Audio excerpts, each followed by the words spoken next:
কাগজ হোৱাটছআপৰ যোগেদি দিলে। তাত কংগ্ৰেছ দলে এটা টিম বনাইছে আৰু টিমটোক সোণাপুৰলৈকে পঠাইছে আৰু তেখেতলোকে দিছে যে বেআইনীভাৱে উচ্ছেদ কৰা বুলি তেখেতলোকৰ এই অৰ্ডাৰটোত লেখা আছে। মই আপোনালোকক দি দিব পাৰিম।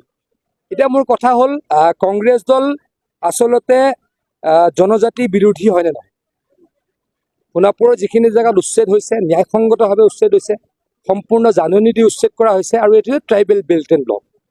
কোনো ট্ৰাইবেল বেল্ট এণ্ড ব্লকত সন্দেহযুক্ত মানুহ থাকিব নোৱাৰে আৰু অসমৰ এইটো বহু বছৰৰ প্ৰায় দেশ স্বাধীন হোৱাৰ পাছৰে পৰা এইটো এটা নিয়ম।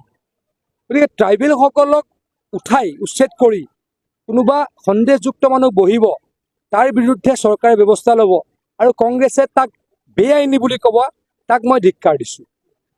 আৰু কংগ্ৰেছ দল যে জনজাতি বিৰোধী, তাৰ কাৰণে মই তেখেতলোকক ন্যূনতম যদি অলপ তেখেতলোকৰ জ্ঞান আছে বা তেখেতলোকৰ জনজাতিসকলৰ প্ৰতি যদি ন্যূনতম মৰম আছে, তেখেতসকলে কংগ্ৰেছ দলৰ নেতাসকলে অসমৰ জনজাতীয় ব্যক্তিসকলক এই যি অপমান কৰিছে তাৰ কাৰণে তেখেতলোকক ক্ষমা খুজিবলৈকে মই অনুৰোধ জনাইছোঁ। দেখিবলৈ পোৱা গৈছে যে কালি আজমল চাহাবুৰ এটা টিম লৈ পেলাই আহিছিল। গোটেই কথাটো মই আকৌ কৈছোঁ, অইন জেগা হ'লেও অলপ বেলেগ কথা আছিল। ক'ৰবাত কেতিয়াবা তেওঁলোকে চৰকাৰী মাটি দখল কৰে, ক'ৰবাত কেতিয়াবা তেওঁলোকে আমাৰ ফৰেষ্টৰ মাটি দখল কৰে, সেইটো এটা বাৰু মই মানি লোৱা নাই। ক'ৰবাত নহয় ক'ৰবাত মই কৈছোঁ, কিন্তু ট্ৰাইবেল বেল্ট এণ্ড ব্লকৰ মাটি দখল কৰিব, ট্ৰাইবেলসকল আমাৰ ভূমিপুত্ৰ, আদিবাসী ট্ৰাইবেল ভূমিপুত্ৰসকলক সন্মান কৰাটো ভাৰতবৰ্ষৰ নিয়ম, ভাৰতবৰ্ষৰ এটা আমাৰ সংস্কৃতি। আমাৰ ভাৰতীয় সংস্কৃতিয়ে শিকায় যে আমি ট্ৰাইবেলসকলক সন্মান কৰিব লাগে। কংগ্ৰেছে এই সংস্কৃতিটোৰ পৰা আঁতৰি গ'ল।